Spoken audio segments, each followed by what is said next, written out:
Fala, meus Bitcoiners! Como que vocês estão? Sejam muito bem-vindos a bitcoinblock.com.br, a sua central de notícias blockchain. Eu sou o Arthur, do canal Cripto, trazendo mais um primeiro bloco de notícias, que é um quadro que eu faço aqui no canal comentando as notícias mais importantes e relevantes que estão acontecendo nas criptomoedas e no mundo. E antes de começar, eu queria aí te pedir aquele like, isso é muito importante, isso faz o YouTube recomendar aí o nosso vídeo para outras pessoas.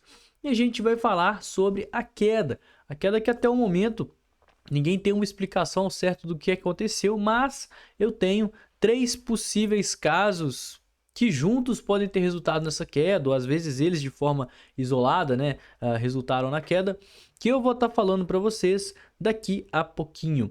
Além do mais, a mineradora Marathon Holdings, ela está tendo prejuízo lá nos Estados Unidos e o motivo não é o halving. E isso pode ser uma notícia até interessante da gente estar discutindo.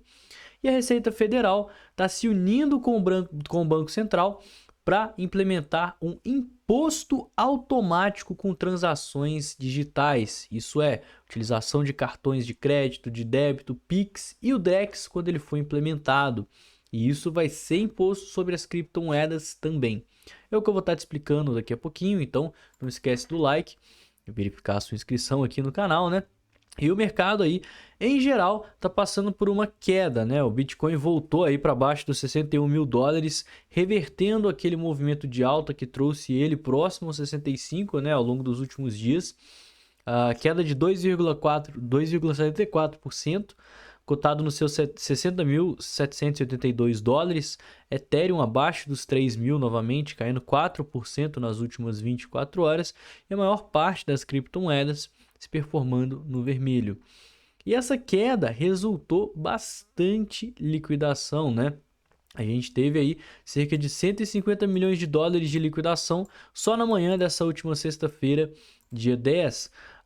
E a grande questão, né, é que sim, tivemos uma volatilidade. A gente iniciou, na verdade, a sexta-feira com um movimento de alta bem legal. A gente fechou a quinta com uma alta muito forte. Sexta-feira a gente estava aí próximo aos 63, mas de repente, por volta das 11 horas da manhã, o mercado começou a cair.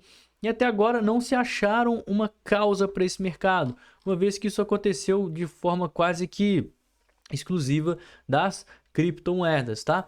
Mas não foi bem assim, porque o mercado tradicional também passou por uma pequena queda, tá? O S&P 500, a gente viu aqui que por volta das 11 horas da manhã ele passou por uma queda forte, que foi quando essa queda do Bitcoin começou, e às 11 horas da manhã foi quando a gente teve a divulgação das expectativas de inflação e dados da economia da Universidade de Michigan, que previu aí uma inflação e uma expectativa de inflação para os próximos 5 anos acima da projeção. E a gente sabe como que está complicado, né, a situação macroeconômica nos Estados Unidos. Inclusive, as pessoas já começaram a imaginar um possível aumento na taxa de juros devido, né, a esse pessimismo da universidade. Na semana que vem, a gente vai ter a divulgação de dados da inflação que podem estar confirmando essa análise nos dias de terça e quarta-feira. Terça-feira a gente vai ter o IPP, que é o Índice de Preço do Produtor, e na quarta-feira, dia 15, a gente vai ter o IPC, né, o famoso CPI, o Índice de Preço do Consumidor. Dois índices de inflação extremamente poderosos e que tem muito impacto no mercado. Segunda coisa, ETFs de Bitcoin. A gente está vendo como que os ETFs estão esfriando. Ainda não saíram os dados aqui referentes ao dia 10 de maio, que foi o dia da queda. Mas a queda aconteceu justamente na hora da abertura da bolsa. Então as ações tiveram uma certa volatilidade, mas nada demais. Já deram uma recuperada, uma estabilizada e o Bitcoin continuou caindo. Então o segundo indício é que a gente pode ter tido uma venda mais intensa pelo lado dos ETFs, tá? E isso a gente vai conseguir saber quando a gente tiver a divulgação dos dados aqui nesse site de fluxo do ETF, né, da Fairsight Investors. Mas a gente já consegue ver que aquele clima do ETF, né, tá dando uma esfriada. As gestoras estão começando a comprar cada vez menos ETF. Em especial a BlackRock, que era quem mantinha o nível de compra lá nas alturas, aquele volume altíssimo, está mostrando cada vez menos interesse. Inclusive, no começo desse mês, pela primeira vez na história, teve uma saída de capital, né? Tiveram mais vendas do que compras ao longo do dia.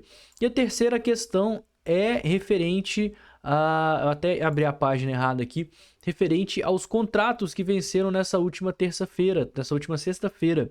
Na sexta-feira venceram quase 2 bilhões de de operações em aberto, né?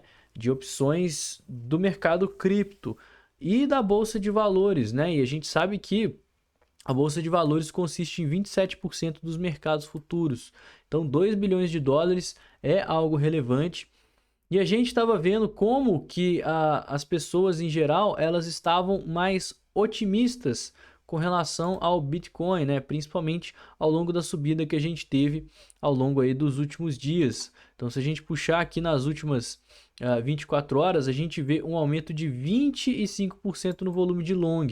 Eu não sei se esse site consegue puxar aqui um tempo gráfico maior na relação de comprados e vendidos, mas se a gente puxar aqui às vezes um gráfico de alguns meses, é possível notar que a relação de comprados vem aumentando, né? Então, quando a gente tem muita gente comprada, esses contratos são fechados, as pessoas que estão compradas vão ter que vender, fechar os contratos comprados.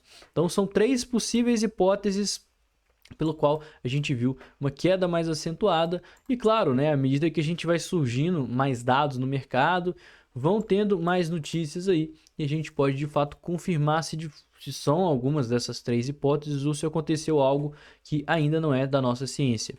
Outra coisa que é importante estar ressaltando, a Marathon é uma das maiores empresas de mineração dos Estados Unidos, tem suas ações listadas na Bolsa de Valores e relatou uma queda de 34% na mineração de bitcoins agora nesse primeiro trimestre de 2024. E o primeiro trimestre, janeiro, fevereiro e março, não teve halving, pessoal.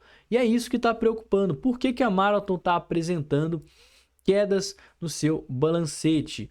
Ela minerou apenas 2.811 bitcoins durante os primeiros 3 meses de 2024, que é uma queda de 34% em relação ao trimestre anterior.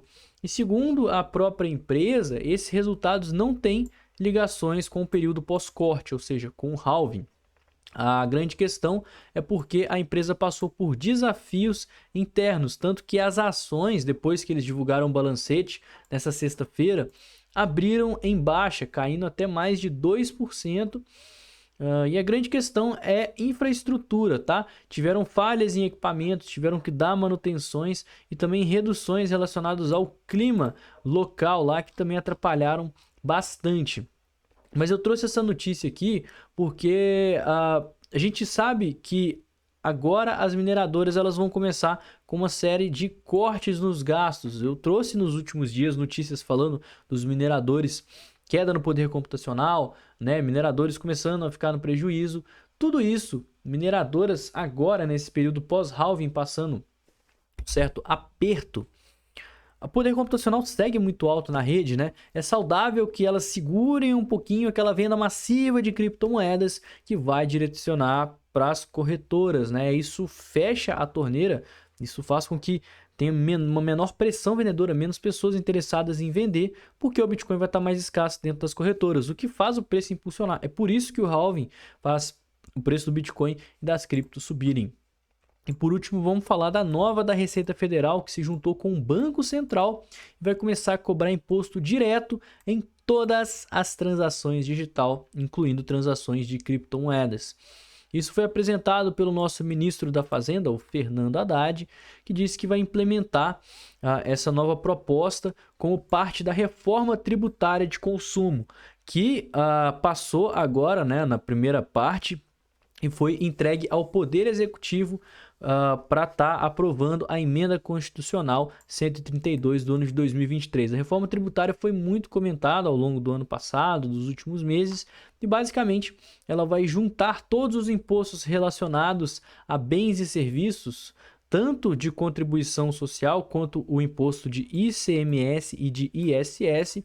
E esse imposto ele vai ser cobrado na hora que você faz uma transação digital, seja ela o Pix, seja ela o Drex quando ele for implementado, seja ela um pagamento que você for fazer utilizando cartão de crédito, de débito, por exemplo, né? Aqui cito um exemplo muito bom. Se você for comprar um item no Mercado Livre, o valor do imposto vai ser diretamente redirecionado para a Receita Federal, sem que a plataforma e o vendedor sejam obrigados a recolher esse imposto.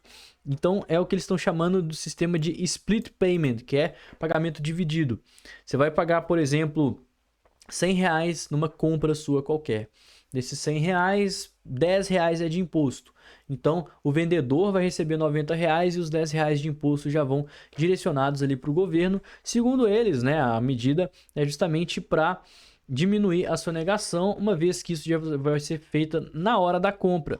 Só que isso vai ser imposto em todas as transações eletrônicas, incluindo que criptomoedas, cuja qual tem um imposto de 22% para ser aprovado em todo o Brasil, em todas as corretoras que estão sujeitas à legislação brasileira, corretoras nacionais, corretoras sediadas no Brasil, como a Binance e a OKX, por exemplo. E essa medida vai fazer justamente o governo cruzar os dados dos detentores de criptomoedas, quem tem conta em corretora, para já tirar essa parcela do imposto na hora que você for realizar. Então, se você utilizar alguma dessas corretoras que reportam para a Receita Federal, quando essa medida for aprovada, se você for fazer um saque, né? Eu vou vender Bitcoin aqui e sacar para minha conta. Na hora que você sacar, já vai debitar esse imposto de 22,5%, né?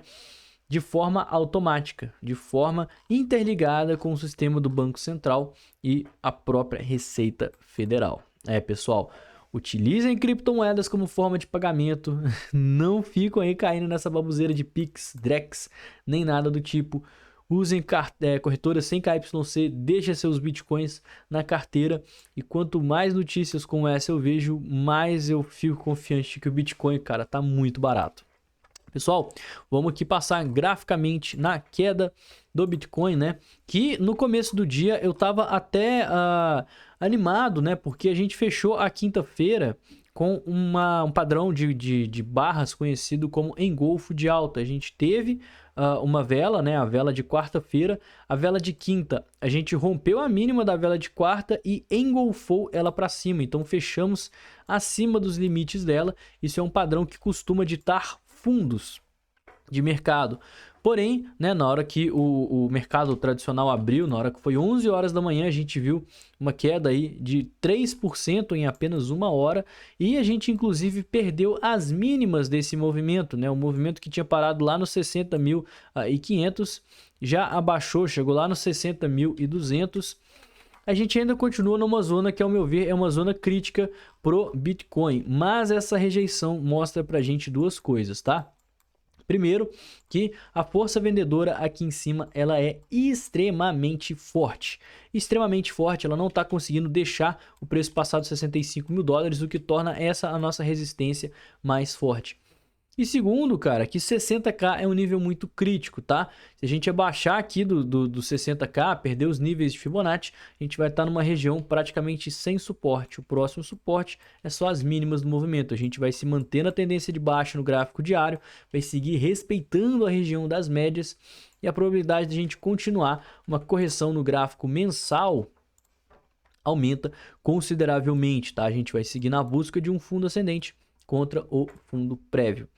Para mim, para a gente reverter esse cenário, a gente precisa ainda fazer aquele pivô acima ali dos 65 mil, tá? Essa é a nossa região de resistência mais importante. Superar as médias também é extremamente importante nesse caso. E se a gente abaixar de níveis de Fibonacci, aí eu vou estar interessado no Bitcoin só nas mínimas. E caso ele perder a mínima, aí eu entro com ordens mais pesadas para estar pegando essa correção no gráfico mensal. No mais, né, no vídeo de ontem eu falei da posição de trade com essa reversão aqui. Eu acabei fechando a minha posição de trade, fechei no lucro, né? Eu comecei a comprar aqui, fiz parcial aqui em cima, comprei mais um pouquinho aqui. Na hora que o mercado deu essa barra feia aqui, resolvi fechar. Independente se o mercado subir ou cair, a gente sabe que ele está numa região de extrema volatilidade, ele está num momento muito difícil de superar, então eu prefiro ser mais conservador e deixar as minhas posições de trade de lado, garantindo assim meu capital. Eu sei que se ele subir e romper aqui, assumir a tendência de alta, eu volto a operar trade comprado no Bitcoin, então eu vou continuar operando de acordo com a tendência, e se a gente cair, aí eu vou estar numa estratégia melhor ainda, porque eu vou estar com dinheiro, eu tô com dinheiro, na verdade, né, para comprar Bitcoin aqui nas mínimas. Enquanto ele mantiver nessa volatilidade, né, essa indecisão, é extremamente perigoso operar Bitcoin e criptomoedas, então eu estou ficando um pouquinho mais parado. Mas qualquer operação que eu fizer, eu posto em primeira mão lá no escritório de investimentos, que você sabe, é uma comunidade que eu tenho exclusiva aí com os meus alunos, onde eu posto os insights, as notícias em primeira mão. A gente faz lives exclusivas, eu mostro para as pessoas os trades que eu estou entrando, a hora que eu estou comprando Bitcoin para investimento, para trade, para curto, longo prazo. Se você quiser participar, é só você se tornar meu aluno adquirindo qualquer um dos 3 produtos. Desafio Crypto Pocket é para você que está começando, Trader de Sucesso é para você que quer se aprofundar nos gráficos, e Carteira Exponencial para você que quer montar uma carteira com altcoins e gemas. Mais detalhes, acesse o meu site crypto.com/produtos, fechou? Galera, então o vídeo de hoje foi esse. Espero que vocês tenham gostado. Um feliz Dia das Mães para todas as mães aí, criptomães que acompanham o nosso canal da Bitcoin Block. E no mais, né, tenha todos uma excelente semana. Não esquece de seguir a gente nas redes sociais e eu vou ficando por aqui. Valeu, galera. Falou!